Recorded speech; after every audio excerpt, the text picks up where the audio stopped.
1079 CDY. This is Cadillac Unscripted. It's a half hour of local chat. We do this every week. It's sponsored by Independent Bank on a Saturday morning at 8:30.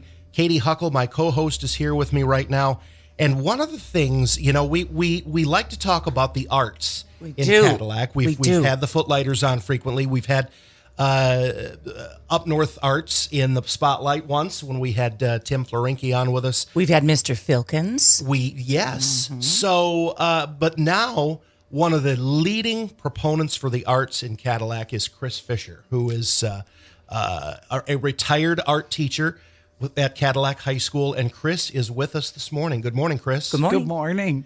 Tell us about this event that's coming up later this morning that's in association with the Cadillac Festival of the Arts.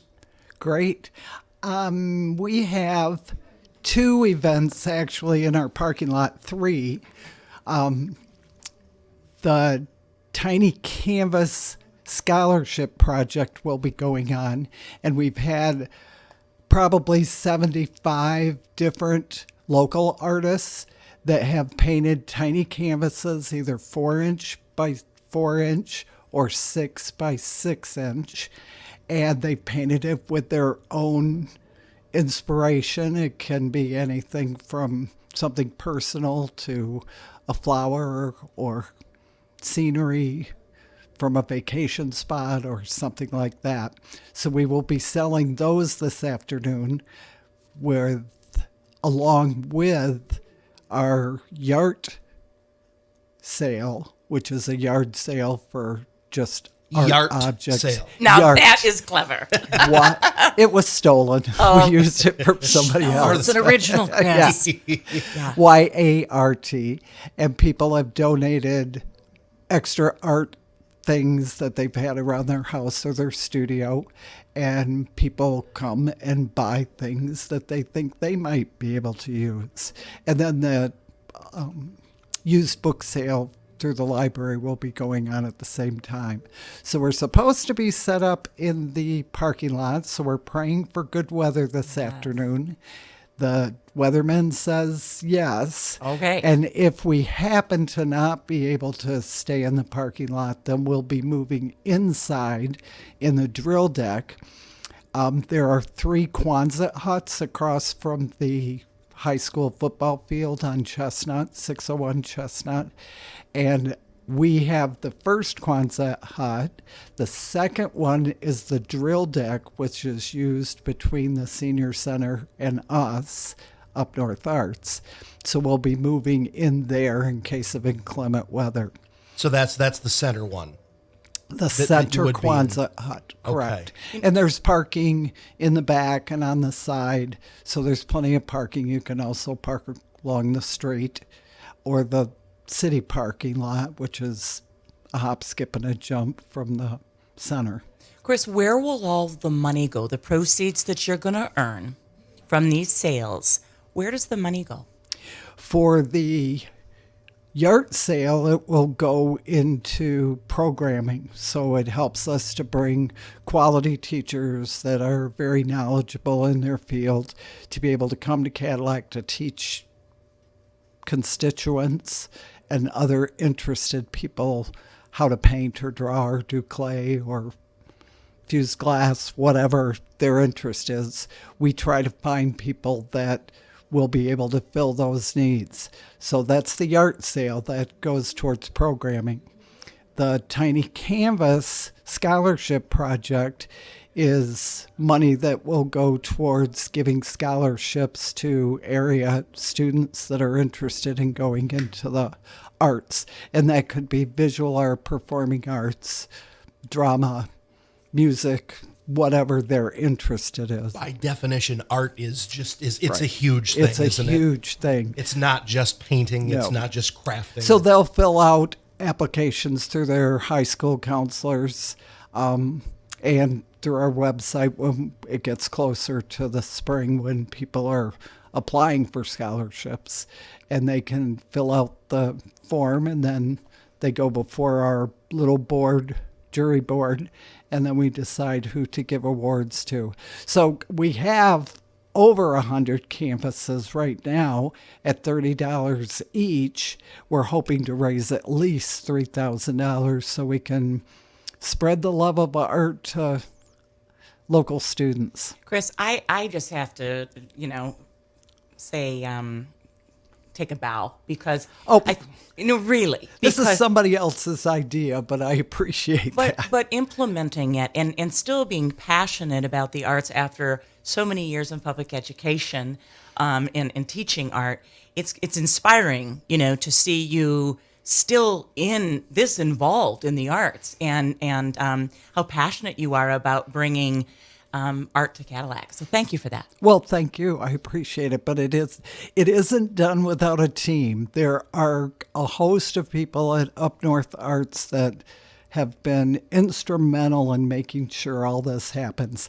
I'm an idea person, and there has to be other people that are the doers? The implementers. Yeah, as far as the money and applying for different licensing, and that's out of my realm. I like to do the creative part of it. Well, so then I have to ask you, because you're a 501c3, yes, right? Nonprofit. If money were no object, where would you take your organization? Well, the goal in our business plan is to create a creative arts center within Cadillac that would encompass all of the arts. So it's all of the members of the Cadillac Area Arts Council. So it's the Symphony, the Garden Club, Up North Arts, the festival.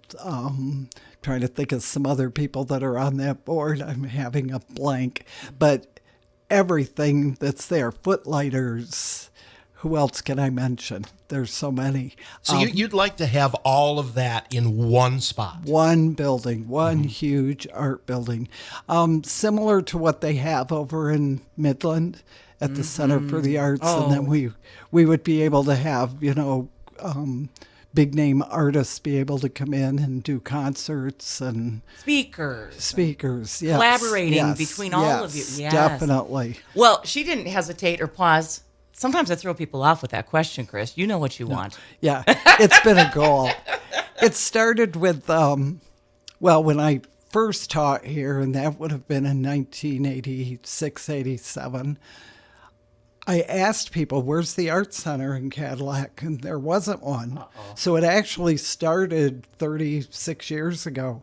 And so then when I came back to Cadillac to teach high school art, and that was like 98, I want to say, I decided I'm going to do something about this. So I joined the Arts Council and then started a line item in our budget. So any extra donations that came in from someplace, we put into that line item.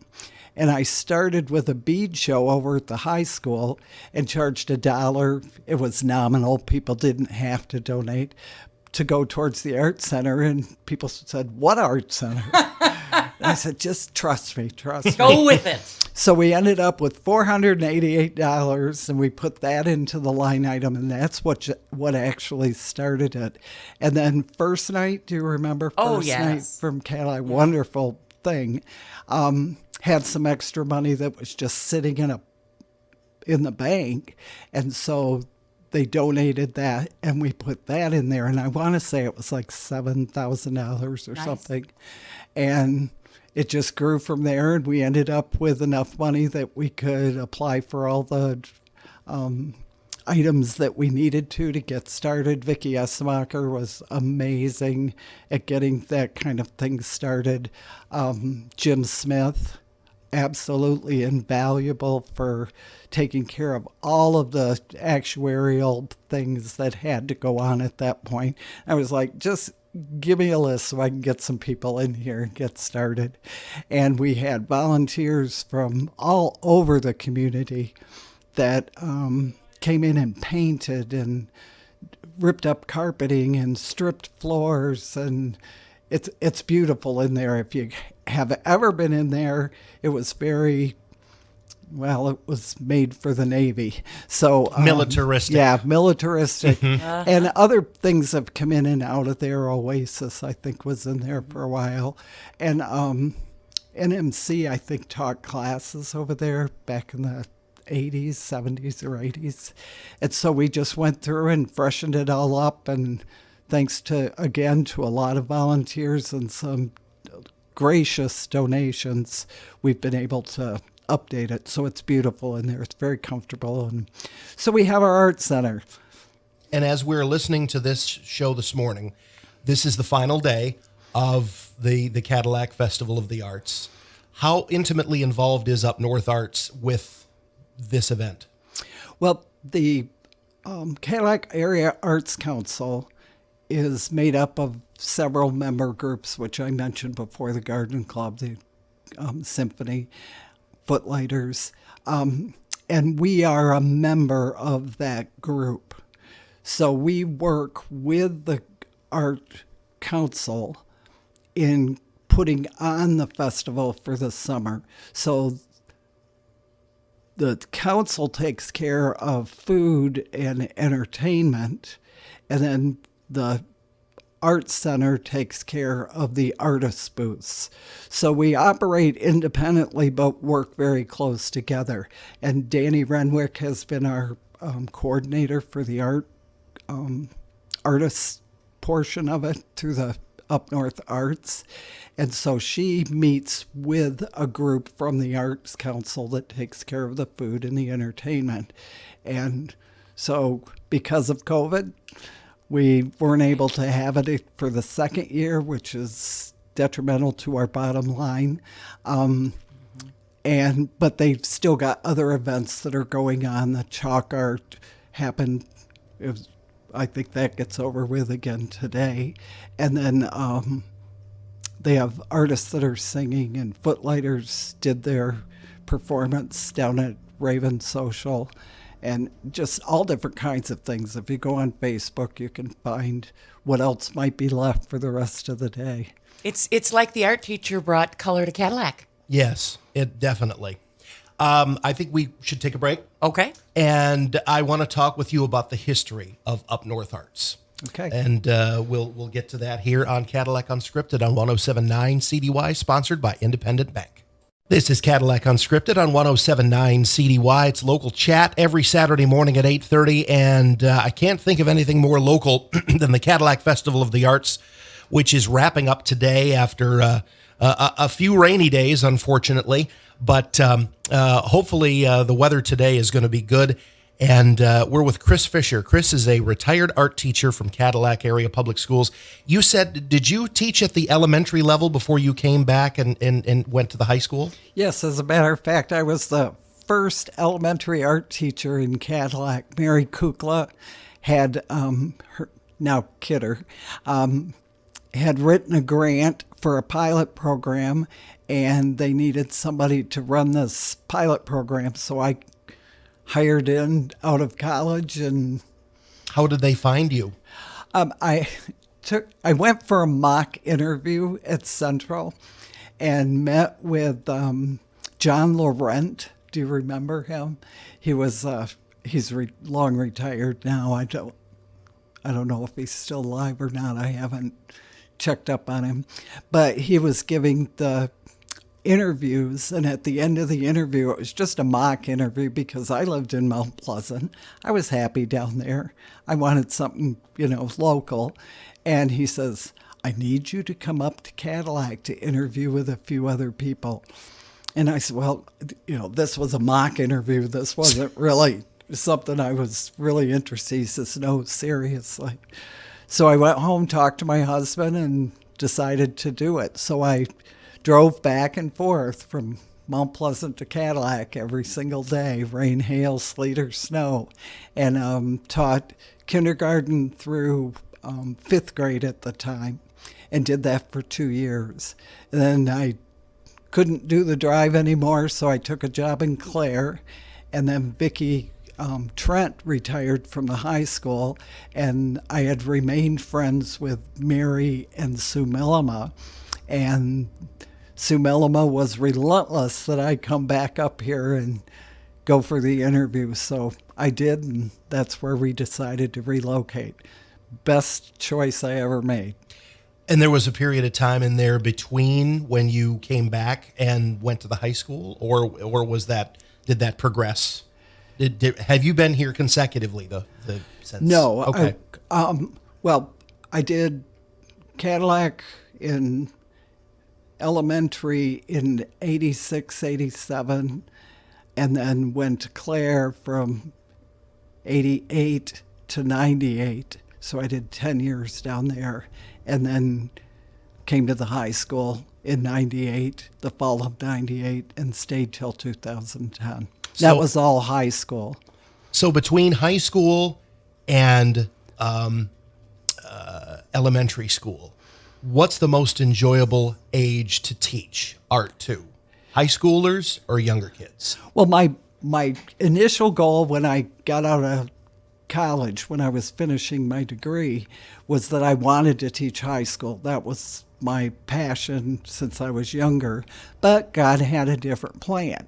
So I ended up with the elementary, then the middle school, and then the high school. And by the time I got to the high school, because of all that previous experience, I knew where kids were, what they had as far as emotionally and physically and intellectually, what they were capable of. So it was a great transition for me to finally get where I wanted to be. My biggest passion was to be able to show kids that they could actually make a living being an artist of some sort.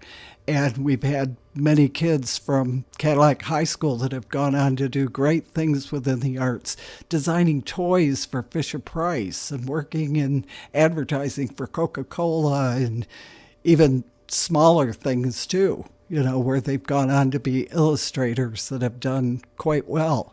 Is that the most gratifying part of the job, is to see them flourish after they leave your classroom? Yep, it's when they fly the nest and still report back that they've done this or that. So, yes, that's extremely gratifying.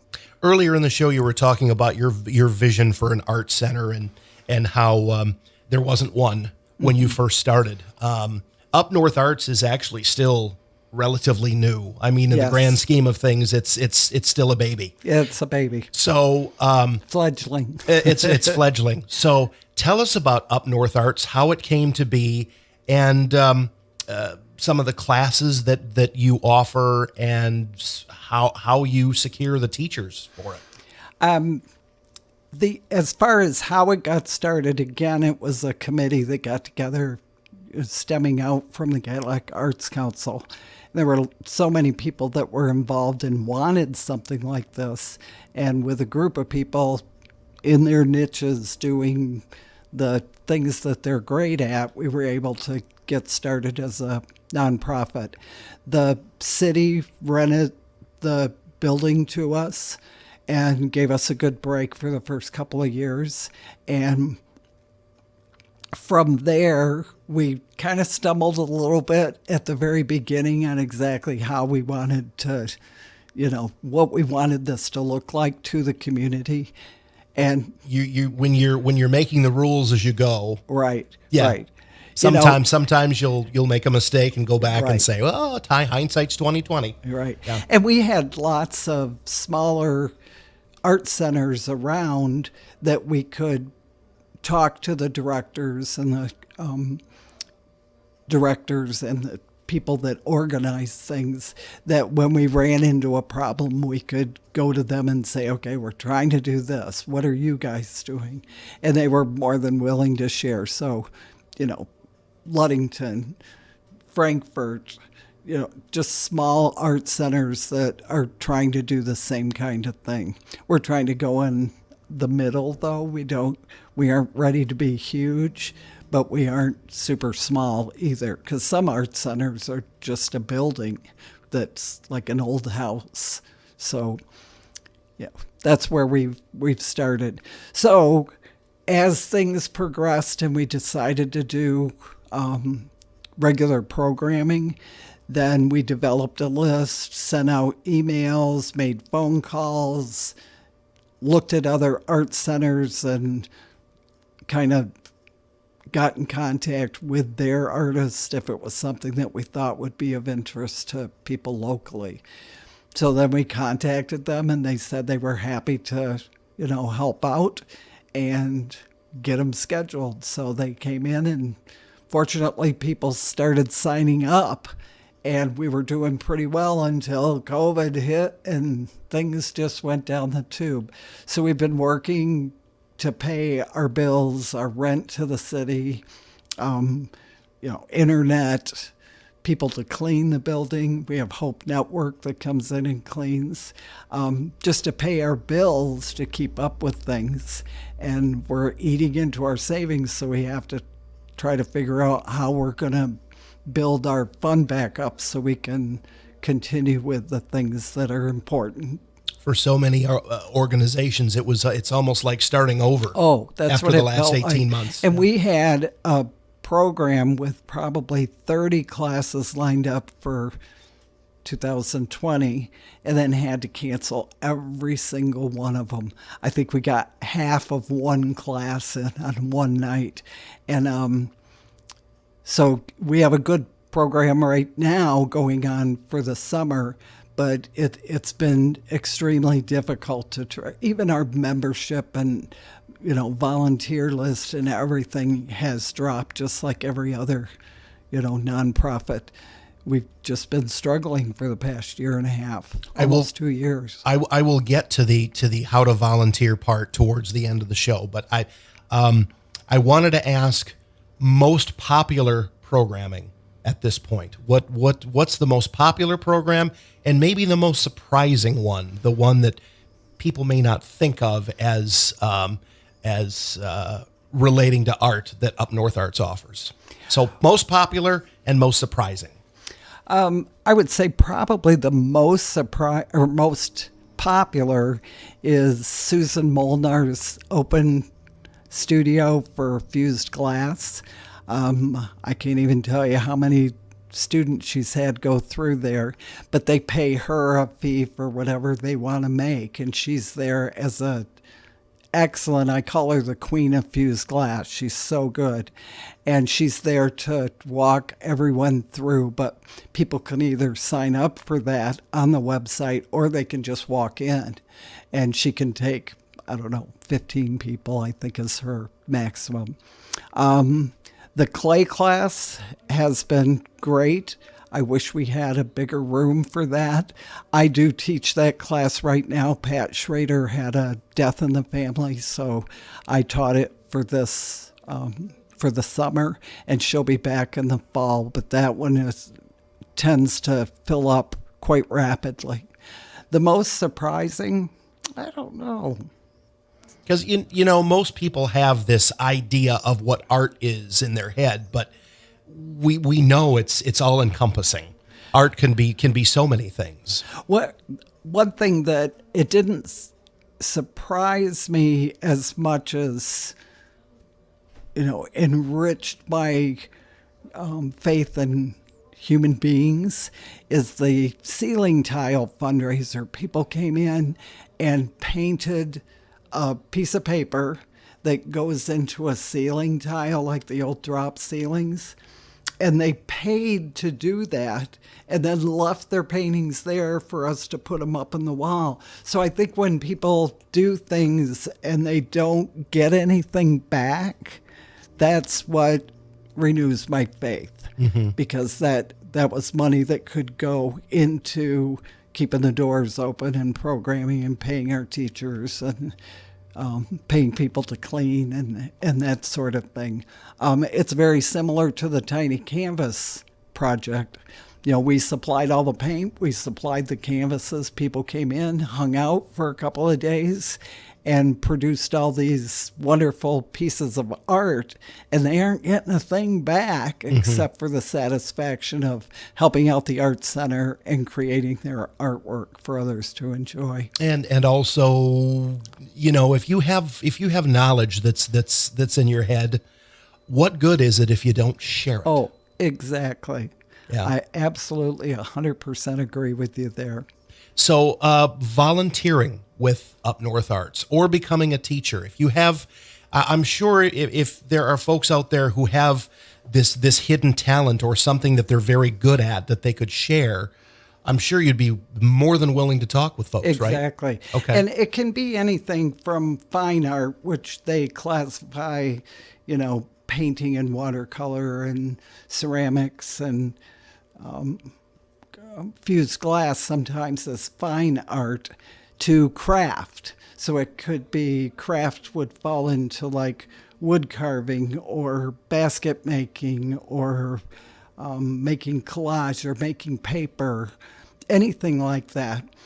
So we aren't limited on what we teach as far as we only do the hoity-toity, fine art. People will teach just about any kind of a craft or art form that there is out there. If you can think of it, we've got room for it. We will make it happen. How do they get a hold of you? If you go on our website under classes, there's a proposal that teachers can fill out and submit what they want to do, how much they want to make, how many students they can take. If they have materials packet that people have to buy during class in order to get started, that'll be stated there. And they just apply online, and then somebody from the programming committee will get back to them ASAP. Last question, and this kind of builds on Katie's question about if money were no object. Have you, in your travels throughout Cadillac, have you found a place that you wish you could call your own, or are you happy where you are right now? You mean a building in Cadillac? Yes. I look at a lot of buildings. I'll bet you do. Sometimes they're just too remote that it just wouldn't work. We had looked at McKinley for a long time, which would have been great with classrooms, but of course that's gone now. The old Ace Hardware that they tore down where Walgreens is, that was a building that I thought that would be nice, centrally located. I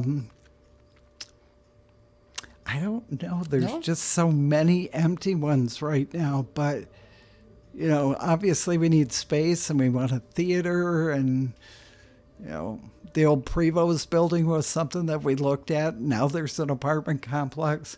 It's like the old song about put up a parking lot, kind of a thing. Pave paradise and put up a parking lot. There we go. Yes. Yep. So we just, it needs to house a lot, which then of course costs a lot to operate. So the bigger the building, the more it costs. Right. So, but for right now, you're in the Quonset hut, the first Quonset hut. As you're looking at it from the high school, there's three of them. There's the one that's closest to the lake.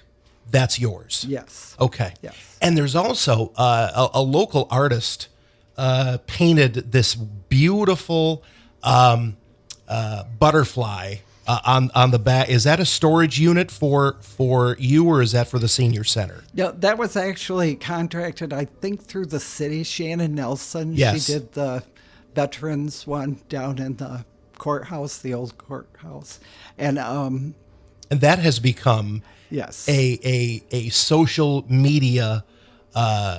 You go down there, you take a picture down Right, there, and with the wings. you spread it on social media. It's and beautiful. there's 3 different sizes too. So if you're a little toddler, you can get in front of it, or if you're tall and can spread your own wings, then you can get inside of it. And the Kiss Monument across the street drags a lot of people in too. Yeah. And then they pop over and get their picture taken with the wings. Right, So because they can actually see that Right. from the Kiss Monument. Right. So it's we go ahead.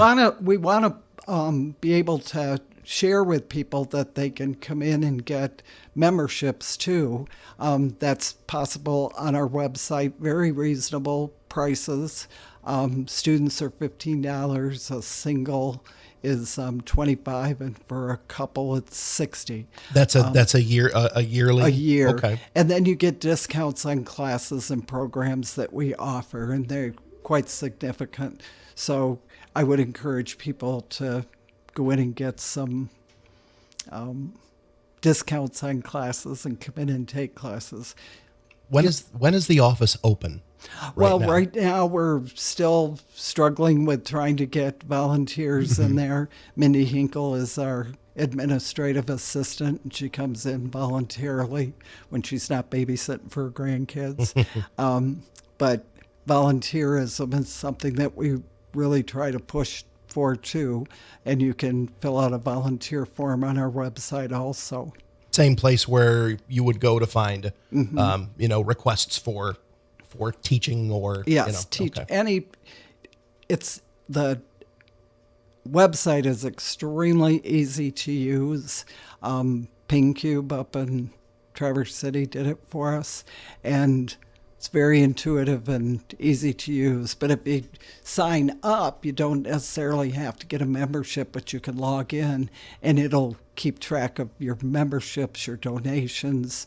Great for end of the year tax things too. All your information's on there, and it'll send you emails to remind you that your class is coming up, and you get newsletters and that kind of thing, of course, when classes come out.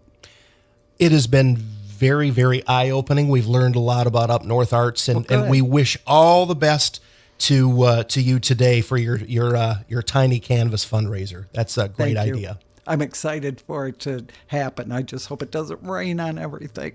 Chris Fisher, our guest this morning from Up North Arts on 107.9 CDY. Join us next week, same time, same station for more local chat on Cadillac Unscripted, sponsored by Independent Bank, 107.9 CDY.